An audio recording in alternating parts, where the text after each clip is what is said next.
সকলকে জানাই অনেক অনেক শুভেচ্ছা। সকলকে অনেক অনেক শুভেচ্ছা জানিয়ে আজকে শুরু করছি আদ্যা মায়ের অমৃতময় কথা। অনেক দিন হলো আদ্যা মায়ের এই অমৃতময় কথা আপলোড করতে পারিনি। আমি হাসপাতালে ভর্তি ছিলাম বেশ কিছুদিন। আমি জানি আদ্যা মায়ের ভক্তরা আমার কথা শুনবার জন্য অধীর আগ্রহে অপেক্ষা করেন, তাই আজকের সেই সুযোগ এসেছে আদ্যা মায়ের আবার কথা বলা। আজকের এমনই এক আদ্যা মায়ের ঘটনা বলবো যা শুনলে ভক্তরা আপনারা সকলে প্রত্যেক রোম রোম আনন্দে ভরপুর শিহরণ জাগবে। আপনারা আশ্চর্য বিস্ময়ে হতবাক হবেন। সেই কথা আজকে শুরু করছি। তো আমি যখন হাসপাতাল থেকে আমার ছুটি হলো তার দুদিন পর বাংলাদেশি এক যুবক সে আমাকে খোঁজ করতে করতে আদ্যাপীঠে এসে আমার খোঁজ করছেন। আমার নামটা বলতে পারিনি, আমার ছবিটা দেখিয়েছে। তা ছবি দেখিয়ে এক সময় আমি যেই ঘরে হাসপাতাল থেকে এসে যেই ঘরে ছিলাম বানপ্রস্থ আশ্রমের দোতলা একটা রুমে, সেখানে গিয়ে উপস্থিত। সেখানে গিয়ে আমাকে করজোড়ে প্রণাম করে আমার চরণে সাষ্টাঙ্গ হয়ে প্রণাম করে ভাবে বিস্ময়ে ভক্তিতে একদম সে গদগদ কণ্ঠে আমার কাছে করজোড়ে বলল যে প্রভু, আমি একজন দিনহীন, আমি আদ্যা মায়ের এত কৃপা পেয়েছি, এত করুণা পেয়েছি, আমি সাধারণ একজন হয়ে আদ্যা মা আমাকে যে এত কৃপা করতে পারেন আমি ভাবতেই আমার চোখে জল আসছে। হে প্রভু, তাই আজকে ছুটে এসেছি আপনার কাছে প্রণাম জানাতে। কারণ আপনার ভিডিওতে শুনেছি যে এই আদ্যা মায়ের আদ্যাস্তোত্র পাঠ করলে সমস্ত বিপদ আপদ থেকে মুক্তি লাভ করা যায়। সেই কথা শুনেই আমি আদ্যাস্তোত্র পাঠ করেছিলাম। তো এই বলে সে ভক্তিতে ভাবে একদম গদগদ হয়ে আমার কাছে চোখের জলে নিবেদন করতে লাগলো। আমি বললাম, বাছা তুমি আগে শান্ত হও, বলো তোমার কি ঘটনা, সেই ঘটনা ঘটেছে তুমি শান্ত মনে বলো। তারপর সে শুরু করলো যে মহারাজ, আমি ছিলাম বাংলাদেশের এক স্বাস্থ্য দপ্তর, মানে একটা প্রাইভেট নার্সিংহোমের ম্যানেজার, ইনচার্জ নয়, মানে ইনচার্জ কিন্তু মালিক আলাদা। সেই স্বাস্থ্য ভবনের তিনি দেখাশোনা করতেন ম্যানেজারের পোস্টে। তো এক সময় ঝড় বৃষ্টির রাত্রিতে একতলাতে সাধারণ কয়েকজন পেশেন্ট ছিলেন, যারা খুব মানে সিরিয়াস পেশেন্ট নয়, এরকম কয়েকজন পেশেন্ট ছিল। তা ডাক্তার বা নার্স তাদের আন্ডারে তাদেরকে বুঝিয়ে দিয়ে, নাইটে যে ডাক্তার ছিল তিনিও নাইটে থাকেন, তিনি একতলাতেই থাকেন, উনি দোতলার ঘরে বিশ্রামের জন্য গেলেন। দোতলার ওনার রুম ছিল, সেখানে উনি রাত 10টার পর ঘুমিয়ে পড়েছেন। ঝড় বৃষ্টির রাত, মুষলধারে বৃষ্টি হচ্ছে। সেই সময় স্বাভাবিকভাবেই সেই ঠান্ডা আবহাওয়াতে তিনার খুব ডিপ ঘুমের নিদ্রায় তিনি আচ্ছন্ন। ঠিক সেই সময় কোনো এক পেশেন্ট সেই ঝড় বৃষ্টির রাত্রে সাধারণত পেটের কোনো সমস্যার কারণে সেই নার্সিংহোমে উপস্থিত। তার নার্সিংহোমের নার্সরা এবং ছিলেন ডক্টর, সেই ডাক্তার তাকে অ্যাডমিশন নিয়েছেন। তো ইনি যে দোতলায় ম্যানেজার যে নিদ্রিত অবস্থায় আছেন, তিনাকে আর কোনো কিছু খবর দেননি। সেই রাত্রেই কোনো একটা কারণে সেই পেশেন্ট তার কিছু হয়ে যায় যে সেই পেশেন্টটি মারা যায়।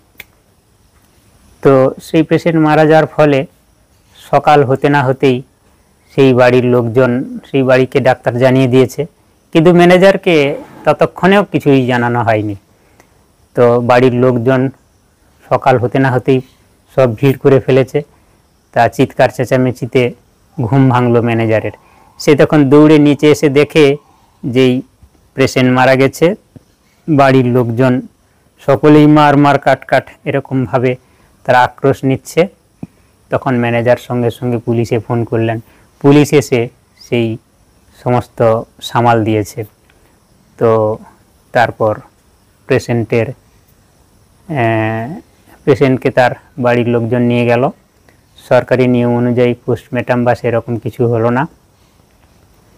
তারা তারপর কেস করলেন এই নার্সিংহোমের নামে, নার্সিংহোমের মালিকের নামে এবং ম্যানেজার এবং ডাক্তারের নামে।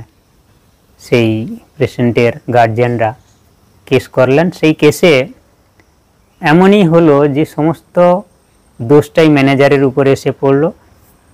ঘটনাটা এরকমই, কেসটা সাজিয়েছে পেশেন্টের গার্জিয়ান পক্ষ, একজন অনেক টাকা দিয়ে তারা বড় এক উকিল ধরেছে।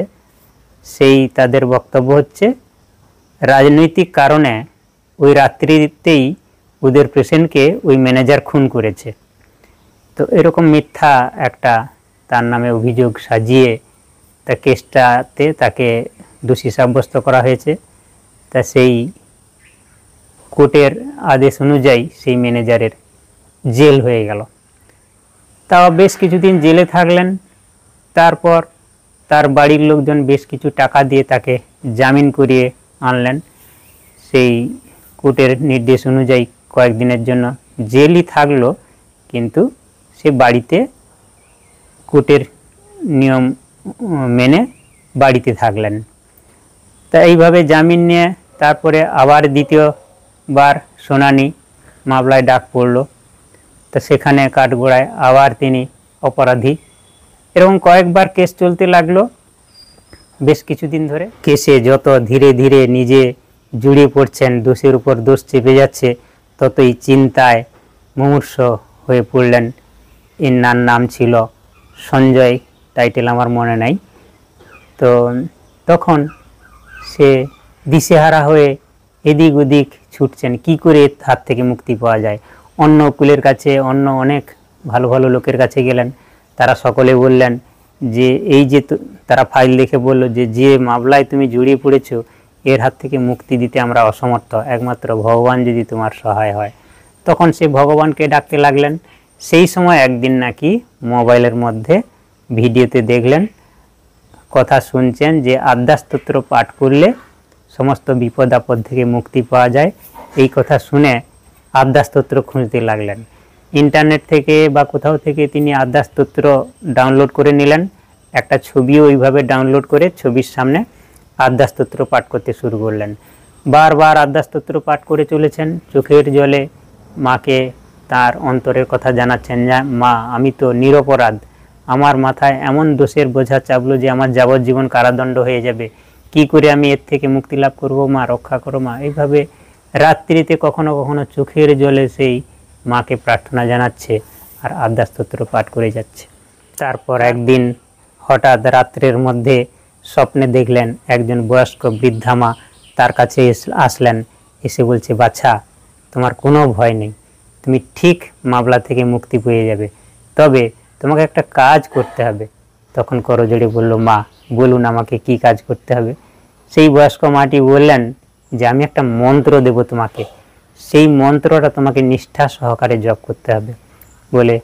তখন এই সঞ্জয় বলল যে বলুন মা কি মন্ত্র।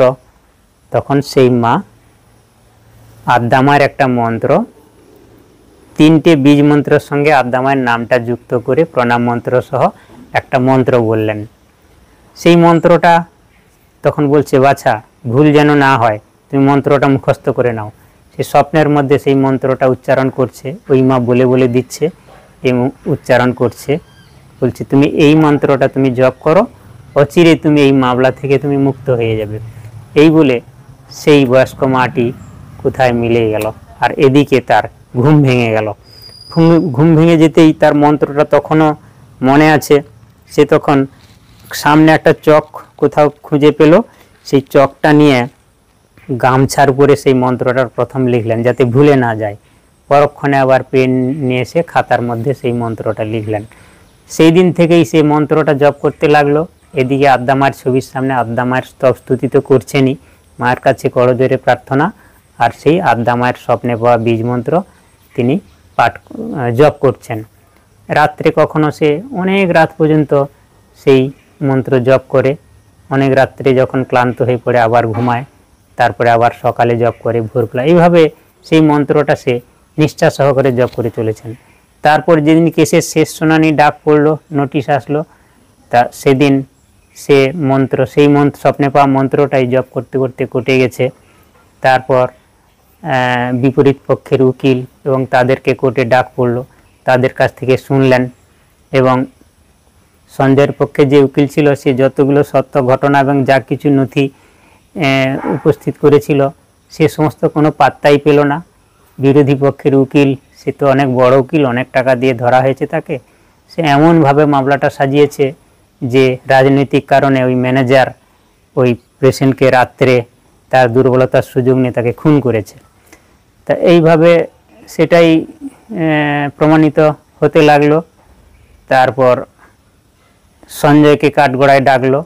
সঞ্জয় কাঠগড়ায় দাঁড়িয়ে দাঁড়িয়ে সেই মন্ত্রই জপ করে চলেছে, জপ করছে তো জপ করছে। এদিকে কোর্টের মধ্যে কি যে ঘটে চলেছে, কে কি বলছে, কোনো দিকে তার কোনো কিছু হুঁশ নাই। সে জপ করছে, শুধু জপ করছে আদ্যা মায়ের সেই স্বপ্নে পাওয়া বীজ মন্ত্র। উকিল কি বলছে, কি জাজ সাহেব কি বলছে, কোনো দিকে তার হুঁশ নাই, জপ করেই চলেছে কাঠগড়ায় দাঁড়িয়ে সেই মন্ত্র এবং জপের দিকে তার সম্পূর্ণ মন। তখন এক সময় সঞ্জয়কে প্রশ্ন করলো ওই মানে জাজ সাহেব। তখন সঞ্জয় তো তার কোনো দিকে হুঁশ নাই, সে তো আনমনা হয়ে সে মায়ের স্মরণ, আদ্যা মায়ের চিন্তা করতে করতে সেই স্বপ্নে পাওয়া মন্ত্রই জপ করে চলেছে।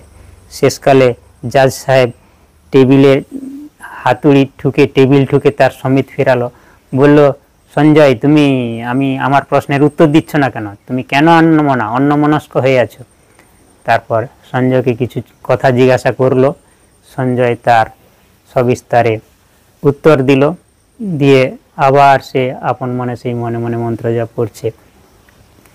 সেই মুহূর্তে সম্পূর্ণ দোষটাই সঞ্জয়ের উপর এটা প্রমাণিত হওয়া সত্ত্বেও হঠাৎ মাত্র জজ সাহেব বলে উঠলেন যে আজকের এই মুহূর্তে আমি সঞ্জয়কে নির্দোষ বলে ঘোষণা করছি এবং আজকে তাকে এই মামলা থেকে, জেলের সাজা থেকে সম্পূর্ণ তাকে মুক্তি দেওয়া হলো। এই ঘোষণা জাজ সাহেবের কথা শুনে বিরোধী পক্ষের উকিল তো ঝাঁপিয়ে পড়লেন, হ্যাঁ স্যার, হ্যাঁ ধর্মাবতার, এটা কেমন করে সম্ভব? বলছে, হ্যাঁ আমি বিধান দিচ্ছি, যে ব্যক্তি নিদ্রিত অবস্থায় তার এই ঘটনা ঘটে চলে, যে ঘুমন্ত অবস্থায় যে ঘটনা ঘটে, সেই ঘটনার সে কি করে দোষী হতে পারে? অতএব এর কোনো দোষ নেই। এই মামলা থেকে সঞ্জয়কে সম্পূর্ণ মুক্তি দেওয়া হলো। এই কেস চলতে থাকবে নার্সিংহোমের মালিক ডাক্তার আর নার্সের নামে। অতএব এই কেস থেকে সঞ্জয় যেহেতু নিদ্রিত ছিল, এই নিরপরাধ, একে সম্পূর্ণ মুক্তি দেওয়া হলো। এই বলে সঞ্জয়কে বলল যে তুমি এই কেস থেকে মুক্ত। সঞ্জয়কে ছুটি দিয়ে দেওয়া হলো। সঞ্জয় তো বিস্ময়ে, যে তার যাবজ্জীবন জেল হয়ে যাওয়ার কথা, এই দিনের মামলাতেও শেষ পর্যন্ত যা ঘটে চলেছে তার জেল হবেই হবে, কিন্তু হঠাৎ করে জাজ সাহেবের মুখে একই পরিবর্তন। সে তখন মনে মনে আদ্যা মাকে প্রণাম করে সেই কোর্ট থেকে বেরিয়ে আসলেন। চোখের জলে মাকে শুধু প্রণাম জানাচ্ছেন, আর সে বারবার সেই মনে মনে সেই মন্ত্র জপ করছেন। এদিকে বাড়িতে সে ফিরে আসছে, যখন থেকে বাড়িতে সকলে কান্নাকাটি করছে এবং সঞ্জয়কে দেখে সকলেই অবাক। বলছে, কি তুমি ফিরে এসেছো? আমরা তো সবাই জানি যে আজকে তোমার জেল হয়ে যাবে, তুমি কি করে ফিরলে, কেমন করে সম্ভব হলো? তার মা তো ছুটে এসে জড়িয়ে ধরলো, বলছে, মা, আরেক মায়ের কৃপায় আমি মুক্তি লাভ করেছি, তিনি হলেন আদ্যা মা। আদ্যা মায়ের মন্ত্র জপ করে সেই হঠাৎ মাত্র দেখলাম যে জাজ সাহেবের মনও ঘুরে গেল, তিনিও আমার পক্ষে রায় দিলেন। মা, আজকের আমাকে এই আদ্যা মায়ের মূর্তি, আদ্যা মায়ের মন্দির নির্মাণ আমাকে করতেই হবে, যার জন্য আমি যাবজ্জীবন কারাদণ্ড থেকে বেঁচেছি, মাই আমাকে রক্ষা করেছে। এই বলে সে আদ্যা মায়ের প্রণাম করে সে তখনই সংকল্প নিল যে আমি আজকের মা, আমি সংকল্প নিচ্ছি, আমি তোমার মন্দির বাড়িতে করব এবং তোমার পূজা করব, যতদিন বাঁচব তোমার সেবা পূজা করব। এই বলে সে তো সেই জেল থেকে ছাড়া পেয়ে আবার সে স্বাভাবিকভাবে তার ব্যবসা বাণিজ্য বিজনেস সব শুরু করলো। আর সে অনেকবার আমাকে ফোন করেছে, কিন্তু আমি যেহেতু হাসপাতালে আন্ডারে ছিলাম ফোনটা রিসিভ করতে পারিনি। তারপর হাসপাতাল থেকে ছুটি হতেই সেই সঞ্জয় বাংলাদেশ থেকে দক্ষিণেশ্বর আদ্যাপীঠে এসে আমার সঙ্গে সাক্ষাৎ করে এই তার করুণ ঘটনা, তার আদ্যা মায়ের কৃপা পাওয়ার ঘটনা সবিস্তারে আমাকে বলল। তো তারপর আমি সঞ্জয়কে বললাম যে তোমার বীজ মন্ত্র ঠিকই আছে। তার বীজ মন্ত্রটা আমাকে সে বলল যে স্বপ্নে এই মন্ত্র আমি পেয়েছিলাম।